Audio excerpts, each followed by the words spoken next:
மீனராசி அன்பர்களுக்கு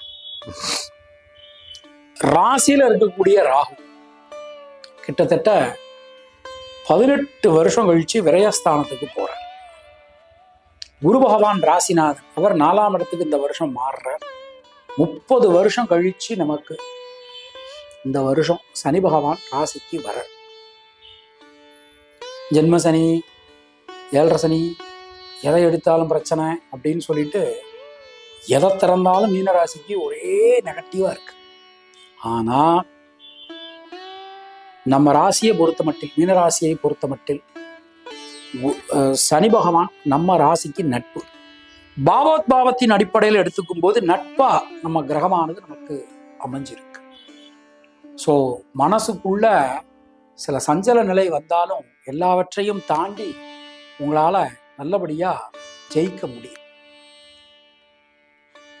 ஜீவாதார விஷயங்கள், கல்வி, வேலை வாய்ப்பு, தொழில், திருமணம், குழந்தை பாக்கியம், வீடு மண் மனை சார்ந்த விஷயங்கள், வாகனம் சம்பந்தமான விஷயங்கள், ஆடை வாங்கிறது, ஆபரணம் வாங்கிறது, புது இன்வெஸ்ட்மெண்ட் பண்றது, புதிய முயற்சிகளில் ஈடுபடுறது, கடன் கொடுக்கறது வாங்கிறது, இந்த மாதிரியான எந்த விதமான ஜீவாதார பிரச்சனைகளிலும் ஜீவாதார விஷயங்களிலும் சனி பகவான் கை வைக்க மாட்டார்.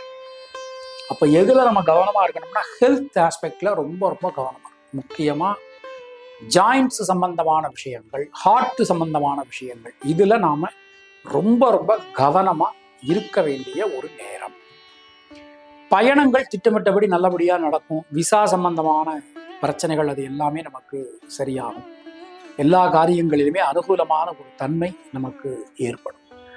பூரட்டாதி நட்சத்திரத்தில் பிறந்தவர்களுக்கு வீடு மண் மனை சார்ந்த யோகங்கள் உண்டாகும். புதிய முயற்சிகள் வெற்றி பெறும். பல காரியங்களிலும் இருந்து வந்த தேக்க நிலை, தடங்கல் நிலை அனைத்துமே விலகப் பெறுவீர்கள். பொதுவா இந்த மாசத்து உத்திரட்டாதி நட்சத்திரத்தில் பிறந்தவர்களுக்கு குடும்பம் சார்ந்த விஷயங்கள்ல இருந்து வந்த குழப்பங்கள் விலகப் பெறுவீர்கள். தைரியம், தன்னம்பிக்கை ஏற்படும். ரேவதி நட்சத்திரத்தில் பிறந்தவர்களுக்கு நண்பர்கள் உறவினர்களால் அனுகூலமான ஒரு தன்மை காணப்படும். தொழில் உத்தியோகத்துல இதுவரைக்கும் இருந்து வந்த சிக்கல்கள், குழப்பங்கள் அனைத்துமே விலகப் பெறுவீர்கள். தினசரி முருகப்பெருமான் வழிபாடு செய்வது உங்களுக்கு ஒரு சிறந்த பரிகாரம். அது மாதிரி கந்த சஷ்டி கவசம் சொல்றது, கேட்கறது, பக்கத்தில் இருக்கக்கூடிய முருகன் ஆலயங்களுக்கு போயிட்டு வர்றது, இது எல்லாமே உங்களுக்கு ஒரு பெரிய நன்மையை நிச்சயமான முறையில் வழங்கும். உங்களுடைய அதிர்ஷ்டமான எண்கள் 2, 3, 5. அதிர்ஷ்டமான நிறம் மஞ்சள் மற்றும் நீலம்.